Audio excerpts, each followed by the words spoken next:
പ്രതീക്ഷ ഒന്നുമില്ല. നമ്മളെ ക്രൈംസ് ചാലഞ്ച് വരുമ്പോൾ നമ്മൾ കണ്ടുപിടിക്കും, ആക്ഷൻ എടുക്കും. മനസ്സിലായില്ലേ? പ്രതികളെ ഉടൻ പിടികൂടാനാകുമെന്ന പ്രതീക്ഷയുണ്ടോ എന്ന മാധ്യമപ്രവർത്തകരുടെ ചോദ്യത്തോടുള്ള മറുപടിയാണിത്.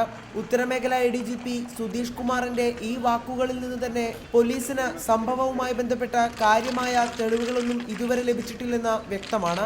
സ്ഫോടനത്തിന്റെ ദൃക്സാക്ഷിയുടെ മൊഴിയുടെ അടിസ്ഥാനത്തിൽ അന്വേഷണ സംഘം പ്രതിയുടെ രേഖാചിത്രം വരയ്ക്കാൻ ആരംഭിച്ചിരുന്നെങ്കിലും ഇയാൾക്ക് മുഖം വ്യക്തമായി ഓർമ്മയില്ലാത്തതിനാൽ ആ ശ്രമവും പരാജയപ്പെട്ടു. ഇതിനിടെ സ്ഫോടനത്തിന് ഉപയോഗിച്ച കുക്കർ കേന്ദ്രീകരിച്ച അന്വേഷണം നടത്തിയെങ്കിലും അതും എവിടെയും എത്തിയില്ല. ചെന്നൈയിൽ നിർമ്മിക്കുന്ന പ്രീമിയർ കമ്പനിയുടെ കുക്കറിന് മലബാറിൽ എവിടെയും വിതരണക്കാരില്ല. കുക്കറിന്റെ ബാച്ച് നമ്പർ കേന്ദ്രീകരിച്ച് അന്വേഷണം നടത്തിയെങ്കിലും ഇത് വ്യാജമാണെന്നാണ് കമ്പനി അവകാശപ്പെടുന്നത്.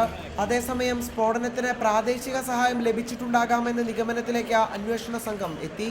സ്ഫോടന സ്ഥലത്തു നിന്നും ലഭിച്ച പെൻഡ്രൈവിലും ലഘുലേഖയിലും കൂടുതൽ വിവരങ്ങൾ ഇല്ലാത്ത സാഹചര്യത്തിൽ അന്വേഷണം ഇനി എങ്ങനെ മുന്നോട്ട് കൊണ്ടുപോകുമെന്ന ആശങ്കയിലാണ് പോലീസ്.